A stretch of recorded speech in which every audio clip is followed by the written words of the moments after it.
Some debts are never written in ink. They are carried in silence until the right soul arrives to collect them. Before the dust settles on this story, remember one thing. Out on the frontier, a man could spend his whole life believing he was buying a horse, only to discover fate had already chosen something far greater for him. The livestock market outside Red Hollow stirred awake beneath a pale autumn sunrise. Horses snorted into the cold air. Leather saddles creaked. Traders shouted prices loud enough to drown out the crows circling above the cottonwoods. The scent of fresh hay mixed with sweat, smoke, and the familiar smell of sun-warmed horsehide. It was the kind of morning every cowboy understood without speaking a word. Ethan Walker guided his old bay gelding through the crowded lane with the calm patience of a man who had spent more years beside horses than people. Dust clung to the brim of his weathered hat. A faded cavalry coat rested beneath his worn ranch jacket, though few would notice it anymore. He had not come looking for conversation. He had not come looking for trouble. He only needed a horse. Not just any horse. A stallion strong enough to rebuild the ranch he had nearly lost after 3 years of drought. The whispers reached him long before he reached the auction pen. That's the black one. The fastest horse west of the Verde. No rider ever truly owned him. Every pair of eyes drifted toward the magnificent black stallion, standing perfectly still behind the wooden rails. Sunlight spilled across its dark coat until it shimmered like polished obsidian. The animal neither stamped nor fought its rope. It simply watched the crowd with the quiet confidence of something that feared nothing alive. Ethan stopped walking. The horse raised its head. For one brief second, man and beast studied each other without moving. The old auctioneer noticed. "You've got a good eye," the gray-bearded man called. "Most folks only see muscle." Ethan stepped closer. "I'll pay your asking price." Several buyers turned in surprise. No bargaining. No inspection. Just certainty. The auctioneer removed his spectacles and wiped them slowly across his sleeve. "I believe you would." A long silence settled between them. Then the old man folded his hands behind his back. "But I can't sell him to you." Murmurs spread through the crowd. Ethan frowned. "You just announced the bidding." "I did. And I have the money." "You do? Then what's the problem?" The old man glanced toward the far end of the market. "Because that horse doesn't belong to me anymore." Ethan followed his eyes. Standing alone beyond the noisy crowd was a woman dressed in faded Apache morning clothes. A dark wool shawl covered her shoulders despite the growing warmth of the morning. Beside her stood a small boy no older than 7, his tiny hand resting gently against the stallion's neck as though the great animal had known him forever. Neither the woman nor the child asked anyone for attention. Yet somehow every voice nearby became quieter. The widow's face carried neither anger nor fear. Only exhaustion, the kind that settles into a person's eyes after grief has stayed too long. Wind lifted a loose strand of her black hair across her cheek, but she never brushed it away. The little boy looked up at Ethan. Not with suspicion, not with hope, only recognition, as though he had been expecting this stranger all along. Ethan looked back at the auctioneer. "You mean she's selling the horse?" The old man slowly shook his head. "No." His voice fell almost to a whisper. "She's waiting to find the one man her husband trusted before he died." And without understanding why, Ethan felt every sound in the marketplace disappear. The marketplace slowly found its voice again, but Ethan Walker heard almost none of it. The shouting traders, the restless horses, the laughter drifting from the whiskey tent, they all faded beneath the weight of one impossible sentence. She was waiting for the one man her husband trusted before he died. It made no sense. Ethan had never seen the Apache widow before today. He would have remembered. The old auctioneer reached beneath the rail and untied the black stallion's lead rope. The horse did not resist. It walked with slow, measured steps toward the woman standing at the edge of the market. The little boy smiled faintly as the stallion lowered, its great head beside him, almost like an old friend greeting family. The crowd watched in uneasy silence. One rancher leaned toward another and whispered, "She's refused every offer for 6 months. Even the governor's men. They offered $500, and she still said no." Ethan frowned. $500 could buy half the cattle grazing outside Red Hollow. He stepped across the dusty yard until only a few feet separated him from the widow. Up close, she looked younger than he had expected. Perhaps 30, perhaps less. But grief had a way of adding years no calendar could count. Her dark eyes lifted to meet his. Calm. Steady. Impossible to read. Neither spoke. Only the wind moved between them, carrying the smell of sage from the distant hills. Finally, Ethan broke the silence. I was told you're waiting for someone. I am. You know who. I know what kind of man. Her English carried a soft Apache rhythm, every word careful, neither hurried nor hesitant. Ethan glanced toward the stallion. I only came to buy a horse. A shadow of something almost resembling a smile crossed her face. My husband said the right man would say exactly that. His chest tightened. What was your husband's name? She lowered her eyes for the first time. Daniel. The name struck nothing inside Ethan's memory. No face. No voice. No battlefield. Nothing. I never knew a man named Daniel. I know. Her answer came so quietly, it almost disappeared beneath the distant neighing of another horse. The little boy stepped forward then. He couldn't have been older than 7, but there was an unusual calm in his expression. Children on the frontier usually stared at strangers with curiosity or fear. This boy looked at Ethan as though he were finishing a conversation that had begun years ago. Without saying a word, the child reached beneath the black saddle. His small fingers pulled free a weathered leather envelope hidden inside the saddle blanket. Dust covered every corner. The wax seal had long since cracked beneath years of travel. Across the front, written in faded black ink, was a single name. Ethan Walker. His breathing stopped. Slowly he accepted the envelope. The handwriting was unfamiliar. The paper felt brittle beneath his calloused fingers. Someone had carried this letter across countless miles. Someone had protected it through rain, heat, and years of silence. For him. You should read it, the widow said. Who wrote this? My husband. But you just said we've never met. You didn't. Her eyes drifted toward the endless prairie beyond the marketplace. He met you. The words settled over Ethan like the first cold wind before winter. Nothing about this morning resembled the simple horse purchase he had planned. He slipped a thumb beneath the broken seal. Before he could unfold the first page, a rough voice echoed across the market. Don't read another word. Every head turned. A wealthy cattle broker named Horace Whitcomb stood beside 3 hired men, his polished boots untouched by dust. His silver watch chain gleamed beneath an expensive waistcoat that seemed strangely out of place among weathered ranchers. His eyes never left the envelope. Then he said something that froze every soul standing nearby. That letter was supposed to disappear 15 years ago. Silence has a strange way of exposing guilty men. The louder the marketplace became, the more Horace Whitcomb's words echoed inside Ethan's mind. That letter was supposed to disappear 15 years ago. No one laughed. No one moved. Even the horses seemed to sense that something invisible had stepped into the dusty square. Horace Whitcomb descended from the boardwalk with measured confidence, his polished boots leaving almost no trace in the dirt. Everything about him spoke of wealth earned far from honest labor. His black coat carried no dust. His silver pocket watch gleamed beneath the morning sun. Behind him walked 3 broad-shouldered ranch hands whose hands rested casually near their revolvers. They weren't there to buy horses. They were there to make sure no one opened that letter. Ethan looked down at the brittle envelope still resting in his hand. Its edges were cracked with age. The ink had faded, but his own name remained perfectly clear. He slipped it inside his jacket before meeting Whitcomb's cold blue eyes. I don't recall asking your permission. Whitcomb smiled. It was the kind of smile that never reached a man's eyes. You don't understand what you're holding. Then explain it. I'd rather buy it. He reached inside his coat and removed a thick roll of banknotes. The crowd murmured. It was more cash than many ranchers would earn in 2 years. $500, Whitcomb said calmly. For one old letter. Ethan didn't answer. Whitcomb added another bundle. 8,000.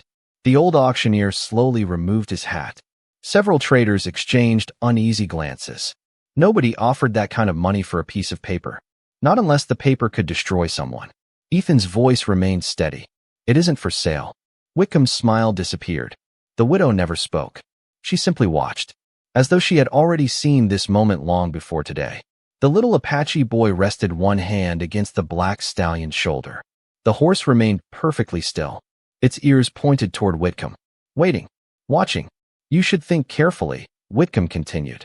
Curiosity has buried better men than you. Ethan answered without raising his voice. So has greed. A ripple of quiet laughter passed through a few ranchers before dying almost immediately. Wickham took another slow step forward. Open that letter, and you'll become part of a story that doesn't belong to you. It already does.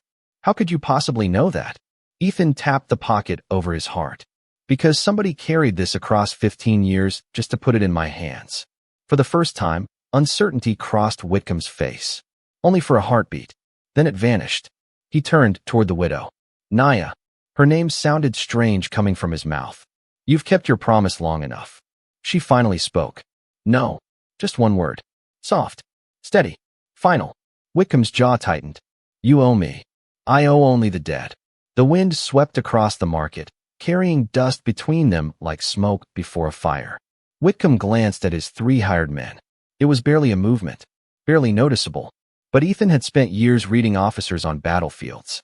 He recognized silent orders. The 3 men slowly spread apart. One moved toward Ethan's horse. Another drifted behind the widow. The third positioned himself near the market gate. Nobody else seemed willing to interfere. Not because they approved. Because Whitcomb owned loans, grazing rights, and half the businesses in Red Hollow.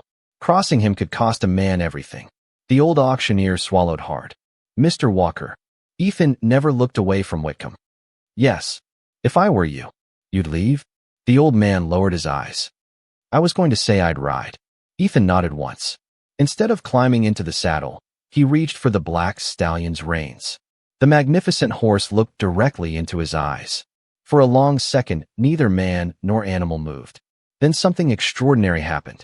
Without a single tug, without a spoken command, the stallion stepped away from the widow, walked past every wealthy bidder, ignored every familiar face in the market, and stopped beside Ethan. The great horse lowered its head until its nose touched the pocket hiding the old letter. The crowd gasped. Even Naya closed her eyes for a brief moment, as though witnessing something her late husband had always believed would happen. Whitcomb's face drained of color. He whispered words almost no one heard. It remembers him. Ethan looked at the widow. She opened her eyes and gave the smallest nod. No, she said quietly. It remembers the promise. Sometimes the strongest man in a town is the one who refuses to reach for his gun. The marketplace remained frozen. Whitcomb's hired men exchanged uncertain glances. They had expected fear. They had expected hesitation. What they had not expected was a horse that ignored every command except one written by memory. The black stallion stood beside Ethan as calmly as if it had belonged there all its life. Whitcomb forced a laugh. A clever trick. No one answered. He stepped closer, extending a gloved hand toward the stallion's reins. The horse flattened its ears. Its muscles tightened beneath its shining coat. A low warning rolled deep from its chest. Not loud, not violent, just enough to make Whitcomb stop where he stood. The cattle broker slowly withdrew his hand. His pride hurt more than his courage. You've made your point, he said coldly. Keep the horse. Ethan narrowed his eyes. I thought it wasn't for sale. It isn't. Then why are you walking away? Whitcomb adjusted his coat, masking irritation behind a polished smile. Because there are things far more valuable than horses. His gaze lingered on Ethan's jacket pocket. The letter will bring enough trouble on its own. Without another word, he turned and climbed into his carriage. His 3 men followed. The wheels rolled across the dry earth, disappearing beyond the western road in a cloud of dust. Only after the carriage vanished did the market begin breathing again. Conversations returned in cautious whispers. People resumed loading wagons. Children chased chickens between the stalls. Yet everyone kept looking toward Ethan, Naya, and the black stallion. The old auctioneer released a long breath. I've known Horace Whitcomb 20 years. He shook his head slowly. I've never seen him leave empty-handed. Ethan removed the letter from his jacket once more. This ends today. Naya gently raised one hand. Not here. He looked at her. Why? She glanced around the crowded square. Too many years. The old auctioneer quietly nodded. She's right. He pointed toward the eastern hills. There's an abandoned line shack near Dry Creek. No one goes there anymore. You'll have privacy. Naya looked down at her son. Samuel. The boy immediately understood. He untied the black stallion without a single spoken instruction. The great horse followed him as gently as an old ranch dog. Again, Ethan noticed it. The animal trusted the child completely.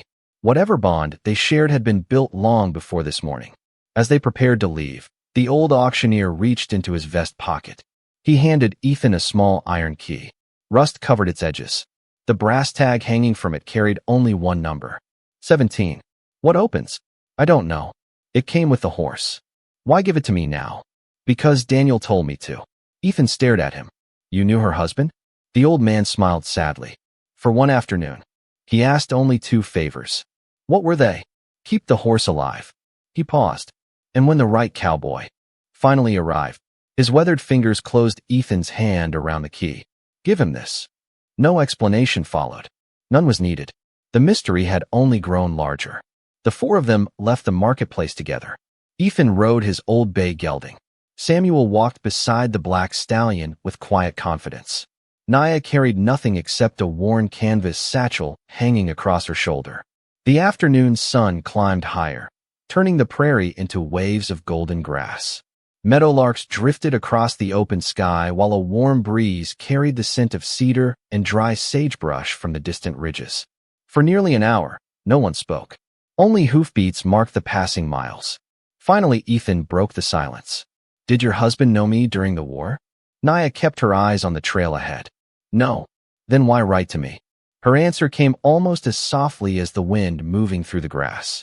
Because before he died, she looked toward the black stallion walking beside Samuel. He dreamed about you 3 nights in a row. Ethan felt the folded letter grow unexpectedly heavy inside his pocket. For the first time since leaving Red Hollow, he wondered if destiny sometimes arrived years before the people meant to live it. The truth rarely arrives like thunder. More often, it waits quietly inside an unopened letter until someone finds the courage to break the seal. By the time the sun leaned toward the western hills, Ethan, Naya, Samuel, and the black stallion reached the abandoned line shack beside Dry Creek. The cabin had surrendered years ago to wind and weather. Half the roof sagged beneath faded cedar shingles. One shutter swung lazily with every passing breeze, tapping the wall in slow, lonely rhythm. Tall grass surrounded the porch, and a narrow stream whispered over smooth stones nearby. It was forgotten by everyone. Exactly the kind of place where forgotten truths survived.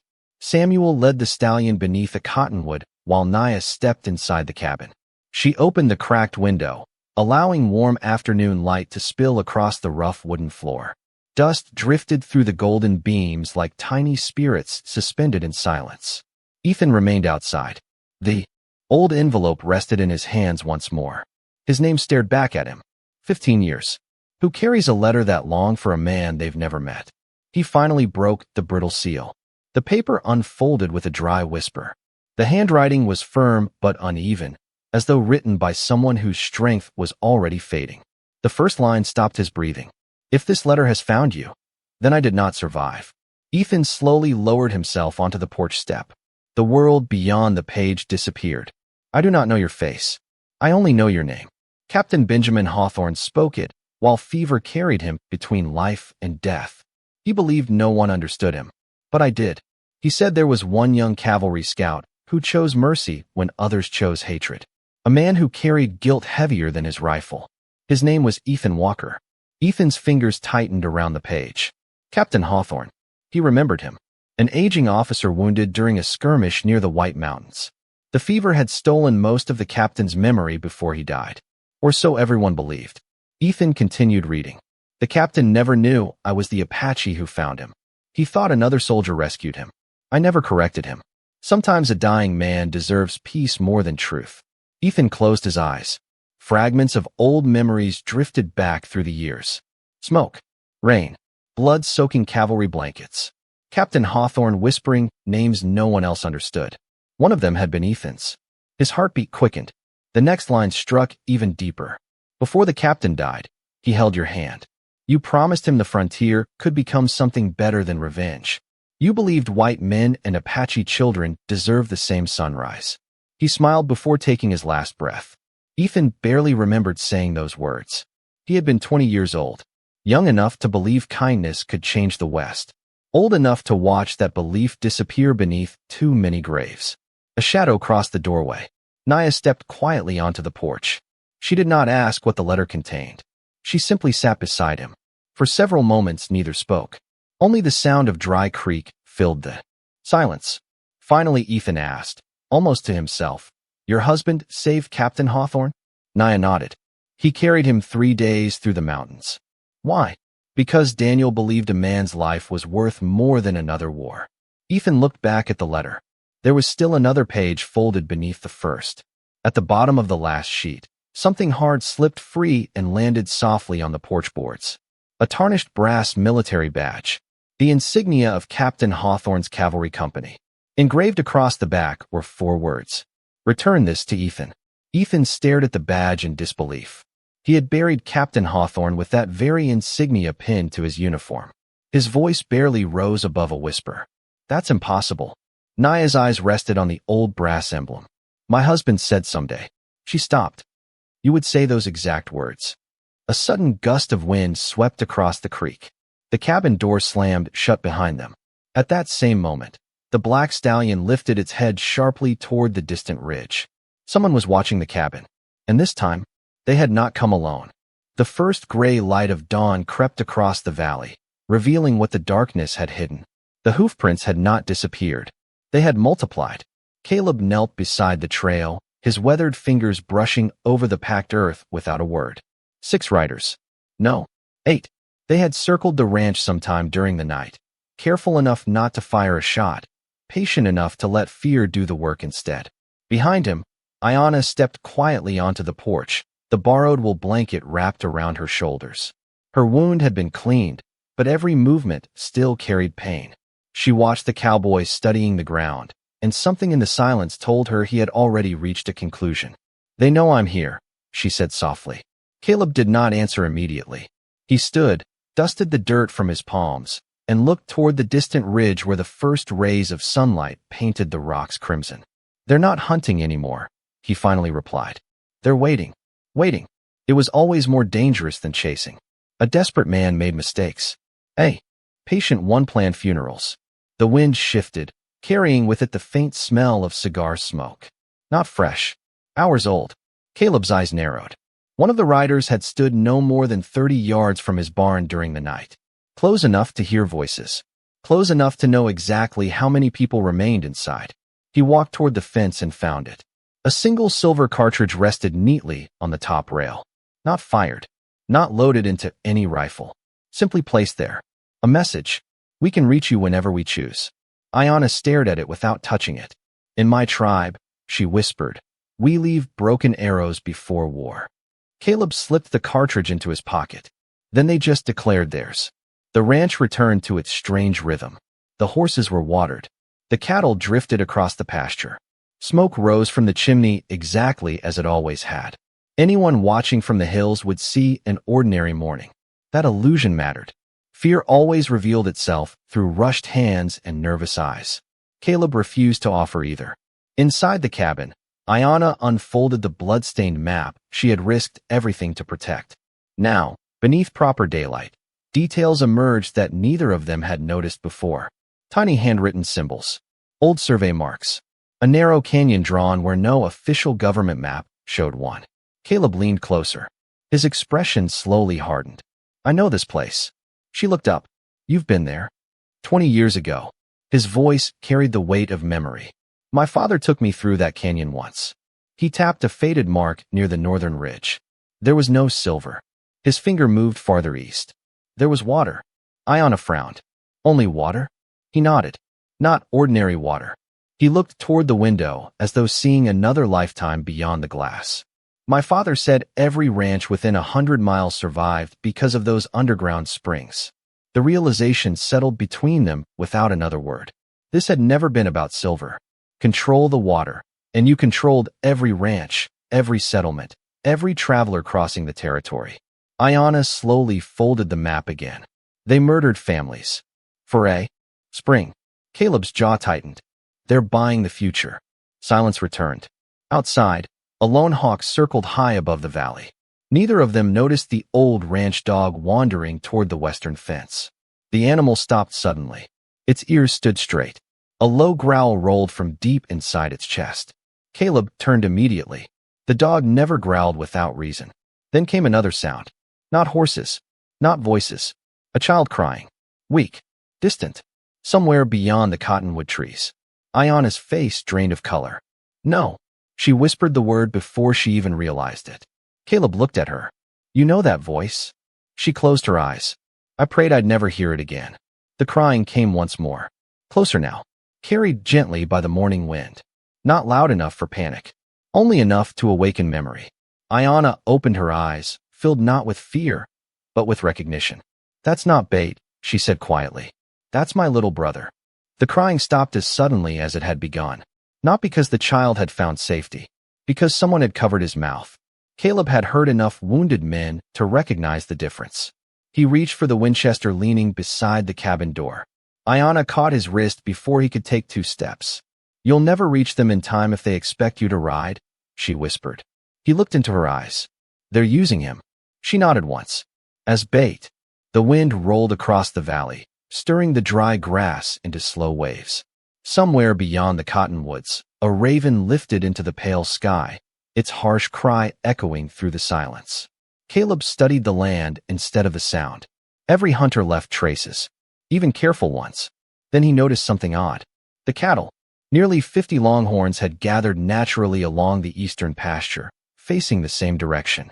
Animals always sensed strangers before people did, but they weren't looking toward the crying. They were watching the ridge behind it. Caleb smiled faintly. They're splitting our attention. Ayana followed his gaze. The child is only half the trap. The other half is waiting for us to forget the hills. She closed her eyes for a brief moment. My brother would never cry that loudly. Caleb looked back. What? He was taught from childhood. Her voice carried both pride and sorrow. If enemies captured him, silence kept the family alive. The realization struck both of them together. The crying belonged to another child. An innocent one. Someone chosen because his voice sounded familiar enough to break her judgment. The men hunting them understood compassion almost as well as they understood cruelty. Caleb adjusted his hat. Then we rescue 2 people today. Ayana stared at him. You still think my brother lives?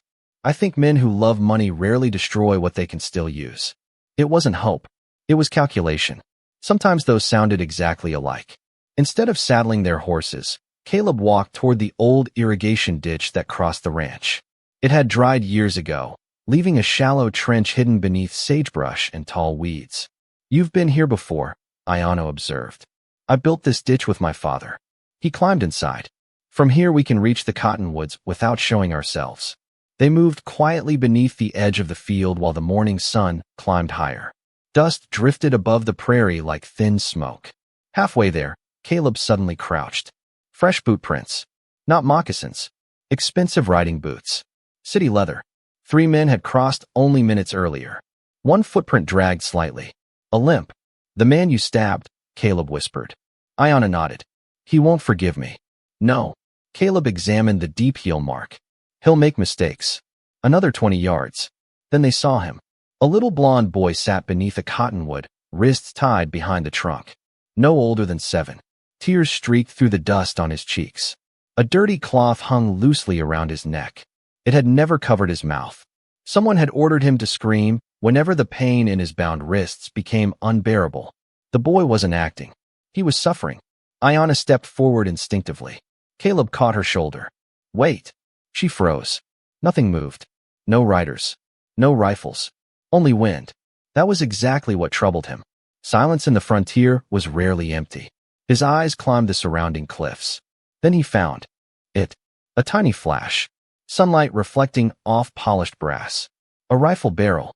Far above them. One. Then another. A third. The canyon had become a nest. 3 hidden marksmen overlooked the child from different angles. Anyone rushing to rescue him would die before taking 5 steps. Caleb slowly removed his hat and laid it on a sage bush. A shot cracked across the valley. The hat exploded into the air. The echo rolled through the rocks like distant thunder. The boy screamed again. This time, another voice answered from somewhere deeper inside the canyon. Weak. Hoarse. Barely alive. Ayana. She staggered as if struck. That voice did not belong to a stranger. It belonged to the brother she had mourned for 2 long years. And somewhere beyond the rifles, he was still breathing. The second shot never came. The riflemen had already proven their point. One careless step. One heartbeat too slow. That was all death required. Caleb lowered himself behind the rocks until only his eyes remained above the rim. 3 positions. 3 angles. Each marksman covered the others. Whoever planned the ambush had studied military formations, not outlaw tricks. Ayana's breathing became uneven. My brother. He stays alive because they need him alive, Caleb answered softly. For now. Those 2 words carried the weight of every frontier grave. The little blond boy cried again beneath the cottonwood. His wrists bled where the rope bit deeper into his skin. He did not understand why no one came. Caleb removed the silver pocket watch from inside his vest. The cracked glass caught the morning sun. His father's watch. The only thing he had never sold. He looked at it for a long moment before closing the lid. Sometimes, he whispered, the only way to reach a child is to make every grown man look somewhere else. Ayana watched him without speaking. He handed her the watch. If I don't come back. She pushed it into his palm. You will. Not confidence. Faith. There was a difference. Caleb crawled farther down the dry wash until he found an abandoned irrigation gate built from weathered oak. One rusted chain still held part of the old flood mechanism together. An idea formed. Simple. Dangerous. Exactly the sort that worked because no sensible man would expect it. He tied his horse's reins to the wooden gate, then slapped the animal hard across the flank. The startled horse bolted. The gate snapped free. Old timber thundered downhill, dragging broken chains across stone. Dust exploded into the canyon like a collapsing wall. The rifleman fired instantly. 1 shot, then another, then 6 more. Every rifle turned toward the avalanche of wood and dust racing across the ravine. Now, Caleb breathed. Ayana was already moving. She sprinted toward the crying boy with impossible speed, cutting the ropes in a single motion before throwing herself over him as fresh bullets tore bark from the cottonwood. Caleb climbed instead of running, straight toward the nearest rifle. The marksman never expected anyone to attack uphill. By the time he turned, Caleb had already driven his shoulder into him. The rifle disappeared over the cliff. Neither man reached for a pistol. They fought with hands hardened by years of labor. 1 punch, 1 elbow, 1 desperate struggle on loose stone. Finally, the wounded outlaw slipped. Caleb caught his wrist. For 1 suspended heartbeat, both men hung above empty air. The outlaw stared upward in disbelief. Why, he gasped. Caleb looked into the frightened eyes of the man who had hunted children. Because someone has to end this differently.